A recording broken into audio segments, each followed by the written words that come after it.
Hi, I'm Sean Weston, Managing Editor of FoodBev.com. I'm joined today by David Webb, who's the co-founder and brand manager of Supermouth, which is responsible for Vibe Energy Gum. How are you doing, David? I'm well, thank you, Sean. Thanks for joining me today. This is quite an up-and-coming sector in the last couple of years. Absolutely. We are the kind of the first mover in the UK and for much of Europe. They're a little bit ahead of us in the States, and there's a couple of brands that exist. But obviously, the chewing gum category as a whole is growing, though we don't strictly class ourselves as a chewing gum. We class ourselves as an energy product in the delivery format of a gum. And that's because you're using very specific ingredients that some people would normally find in an energy drink. Yes, it's ingredients, but we also use a new method of manufacture. We use a type of manufacture known as compression technology. And what this enables us to do is infuse the gum entirely with energy boosting ingredients. We use caffeine, ginseng and guarana. How that differs from the extruded process of gum, the extruded process is under heat. So when you try and add these ingredients to the gum base itself, they would burn and taint. So other companies add a little bit of caffeine to their sugar coating, or not the sugar coating, but their sugar-free coating. Where this makes us more effective is when you eat a piece of gum with a coating, you notice how quickly that coating is gone, and it's quickly absorbed into your saliva, and you've swallowed it, and then you're absorbing the ingredients through your digestive system. Where our gum works is that you're getting a steady release of the caffeine while you chew it, which means the actives in the gum are being absorbed through the buccal membrane of the mouth, which then delivers the effect of our gum 4 to 5 times faster than energy drinks, coffee, and the types of chiclet energy gums that exist in the States. Okay, that's quite interesting. Who's actually, where are you selling this product at the moment? Currently, we've got national distribution across New Zealand, and we've just signed a deal to move to Australia. But you're based in southwest England. Based in southwest England, and really our next phase is in England. The concept of Vibe has been in existence since about 2008, but actually we've only been selling about 18 months, and the first couple of batches were a trial run, and we did test market some in the UK. Back then we used a non-coated piece of gum which looked like a two-tone paracetamol, and we test marketed the package and the gum, and we got feedback, and we've improved, all the while generating some online presence. We're the most popular energy gum worldwide on Facebook by twice our nearest competitor, and doing sponsorships and endorsements. We sponsor Team Dignitas, which is the UK's leading computer gaming team, and then New Zealand. Actually, we've started to generate inquiries from other countries due to people picking up on the idea of this category and then looking online and coming to us. So we're in New Zealand nationally, Australia, and now really the challenge is to prove ourselves in the UK, which is where we're based and where we want to be, and hopefully we can find the right partner to help us do that. Well, you would probably be classed as a functional food. Yeah, absolutely. How do you find that tag? I think it helps. There's certainly a lot of interest in the sector towards functional food. Chewing gum traditionally has been seen in the last few years, especially in the fight against obesity. Would you say that that's a kind of market that you could push the chewing gum at? Well, I mean, with Vibe, we have the beauty that we're sugar free compared to many energy drinks. Obviously, sugar-free energy drinks are coming on the market, and there's no calories in it. Our energy comes purely from caffeine, ginseng, and guarana. We're also looking in the future we can take this compression technology that we use, and because we're able essentially to put anything in it that we want within reason and within taste, we can combat, you know, any ailments. So we'd certainly look and have been, you know, looking at appetite suppressant as a potential market.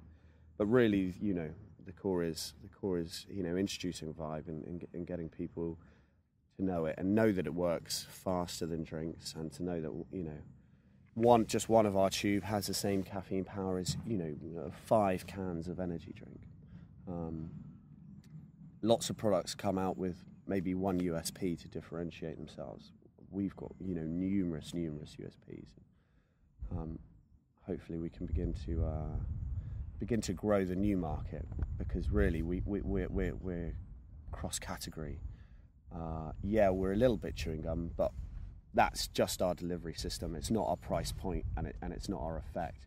Yeah, we're like energy drinks in that we've got, you know, that's what we're delivering, but not in the format.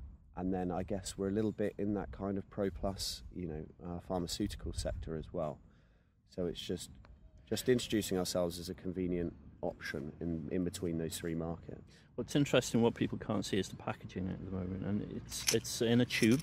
Yeah, that looks a little bit like a cigar tube. It certainly was. So it's going to be not alongside traditional chewing gum boxes, the type that you normally see in supermarkets. Was that done on purpose? Absolutely. I mean, a tube of our gum is $1.99. Now, if people thought chewing gum for $1.99, they'd think that's horrendously expensive. So packaging ourselves, you know, giving ourselves this premium appeal and going for metal where the energy drinks are, was definitely a thought. We also needed a resealable packet, because this isn't a one-dose thing. This isn't buy a pack, chew it, and you're done. Like an energy drink is buy an energy drink, you know, drink it, and it's over. So there are multiple servings in a pack, and we wanted something robust, because, you know, you see it in the bottom of people's handbags, you see it in the glove box, you know, of your car. So we needed a robust packaging, a premium packaging, and a resealable packaging. Yeah. And that's where we are. And also what we've actually done is the other energy gums that exist in the States, they've all gone down the blister route. So we've actually differentiated ourselves in our own marketplace as well. Mm-hmm. It's got a screw cap, so that's obviously, you know, the resealable element. Does it cost a lot to make one of these? Yeah, it costs more than I'd like it to cost, absolutely. And when the formation of the business, when we were our initial planning, the pound was very strong against the euro. And we use European and English manufacturers in the process of making the complete package.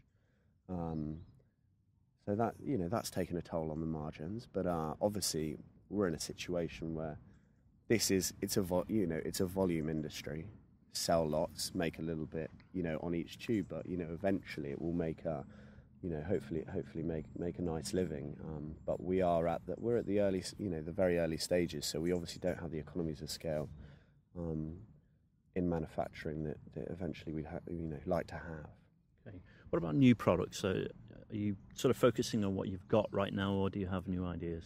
There are definitely new ideas, but it's about getting as much with our, you know, resources that we can at the moment. I couldn't talk too much about new ideas without my business partner going a bit mad, but understandable. We like to keep them under the radar. But this compression technology has really opened up, you know, a world of possibilities.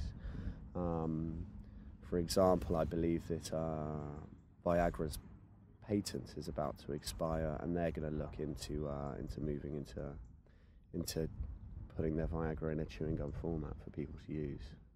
Okay. Are you attending any trade shows this year? Will we see you anywhere? Well, as I mentioned before, I have been known to crash a trade show or two. Now they're going to be on the lookout for me. I don't think we will attend any this year. We're currently in the phase of the company where we've just secured private investment. But trade shows are good, but we have found them to be very hit or miss. You do only need one really great lead to make it completely worthwhile. But then if you don't get it, I do tend to sneak into trade shows with a couple of beautiful girls with bullet belts full of vibe, and then let them walk around and hand out some cards until people pick up on it. But that's the nature of our brand. Took we're that a bit by left security, field, and we're a bit, that's a little bit, urban. So yeah, that's just how we roll, I suppose. Well, look, David, thanks for joining me today, and good luck with the next 12 months of business. Absolutely. Well, the next 20 years, hopefully. Thanks again for downloading this podcast. For more news, analysis, opinion, interviews and multimedia for the food and beverage industry, go to foodbev.com.